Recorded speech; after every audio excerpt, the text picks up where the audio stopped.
They said we need people who are willing to give their life, especially in suicide mission, where they can take as much people as possible with them. They want to have loads of attacks at the same time in England, in Germany, and France. And they said, would you mind to go back to Germany to stage attacks?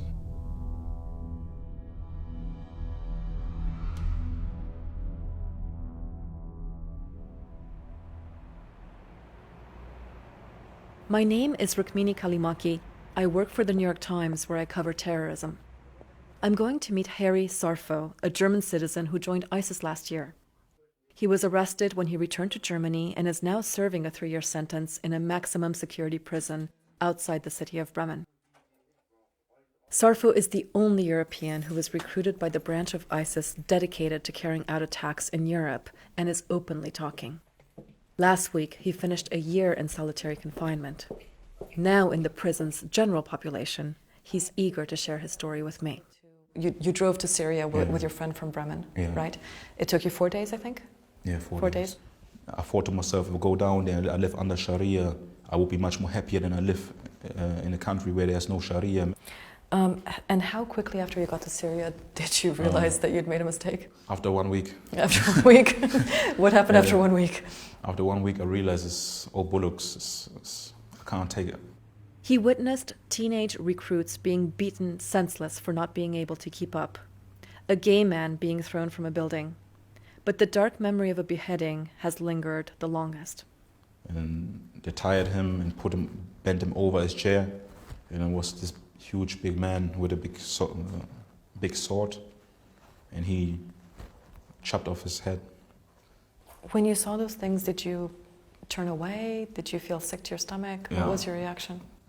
I lost, how can I say, especially when I saw the beheading, I had to sleep for I went straight away back to my camp.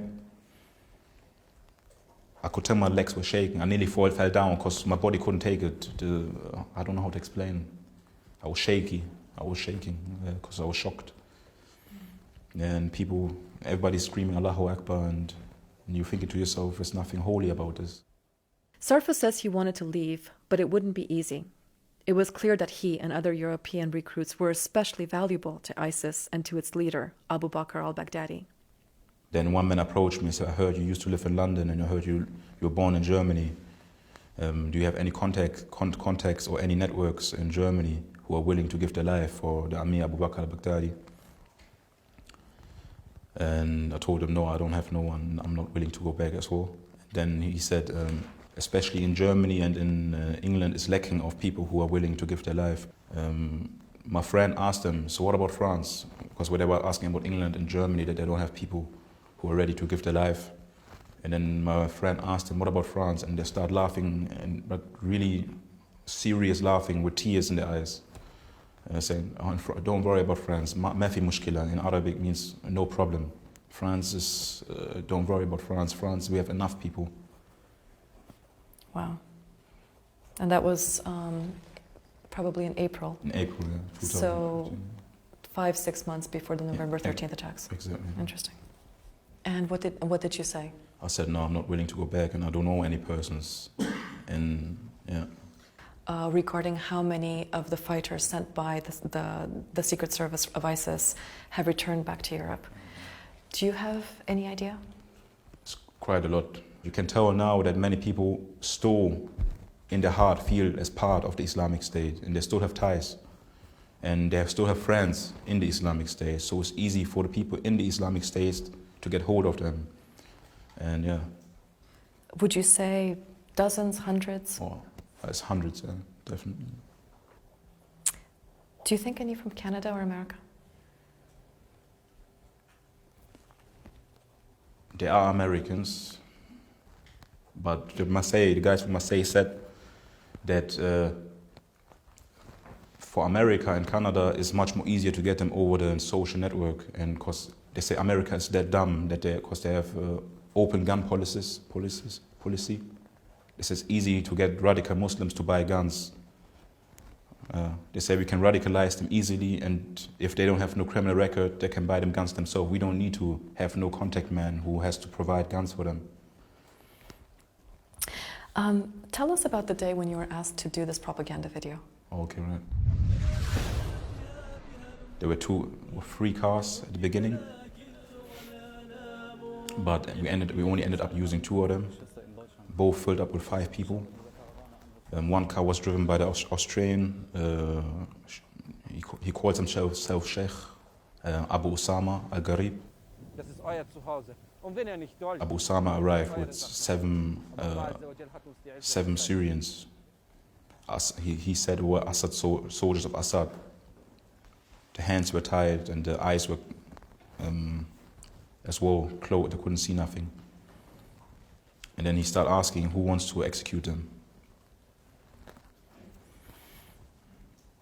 And everybody was raising their hands. I didn't raise my hand. I mean, it seems to me that many times along the way you said no. Yeah. You said no when they asked you to go back as a suicide bomber. You said no a second time when they asked you a second time. You didn't take the gun. Yeah. They weren't getting suspicious of you at this point? They were when I said I don't want to take part in the execution, they were all looking at me and they were asking me, why are you here then? Right. And then they said, okay, obviously then, but you have to take the black flag in the video. And how can I say, they said, you're black, you're German, it's going to be a good look for the video if a black man carries the black flag. And obviously I said yes to the lesser, because it was less worse than killing a person. And then what happened?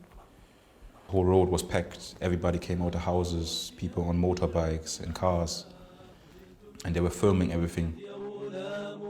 The Syrian guy was speaking, he started speaking and said, I'm not part of Assad's troops. I'm actually Sunni, same as you. And he was actually an imam, as he said. And Abu Osama quickly shot him. And then everybody else in the line started shooting. And seeing that, obviously, got me thinking about a lot of things. Yeah. At that point, you were already having doubts? Yeah, already. I had doubts before that, and that actually, how can I say, showed me that it's totally wrong. And I downloaded myself a Google map, and I start weighing up the options, how I can leave this place. But I remembered everybody was telling me it's impossible to leave. Everybody was, even the European guys who wanted to leave, they said it's impossible. So my hope was actually zero. I told myself I have to try anyway. For days, Sarfo studied the patterns of the authorities guarding the border of the Islamic State territory. And then, during evening prayers one night, he made a dash for freedom. And it didn't take long, and then they saw me. Like it was after 30 minutes, start shooting. People hunting me. They tried to hunt me down. And it was kind of a, how can I say? Yeah, it was a long journey. I kept on running, hiding. I had to hide. I was hiding in mud. I put mud on my face, on my clothes, covered in mud. And the border control came with a jeep, and these, I don't know how we call it, the big light. This is the big lights. They have a big light, and they were looking, and there was a couple meters. If they put a couple meters more left, they would have found me, but they didn't. Sarfo managed to avoid detection, and after a 10-hour trek, he made it across the border into Turkey. I heard the Adhan, the call to prayer, and I could hear the accent, the Turkish accent, so I realized, okay, I'm actually in Turkey now. Yeah. Amazing. How did you feel when you reached there? I was grateful, obviously. I was happy. Yeah. And when you took the flight back to Bremen, did you suspect you were going to be arrested? Yeah, I knew from the beginning that I'm going to get arrested, but I didn't really care about it. When Sarfo is released from prison, he'll likely face a European public that is skeptical of his redemption and may continue to see him as a threat. But German officials say he can become a credible voice, warning others of the reality of the Islamic State. The Islamic State sees you as a traitor. Yeah. Now, your own country is most likely going to brand you as a terrorist for what you did. Where do you see your own life going? It's hard to say. Obviously, in prison, you don't know what's going on outside and how people feel. Everything can happen, but I think I'm doing the right thing. We see nowadays many families who lost their children, who don't know why and how it happened, that they've been being radicalized. And I hope I can help them as well, because my own mom was going through the same situation. And I don't mind if they brand me as a traitor, because what they're doing has nothing to do with Islam and the principles of Islam.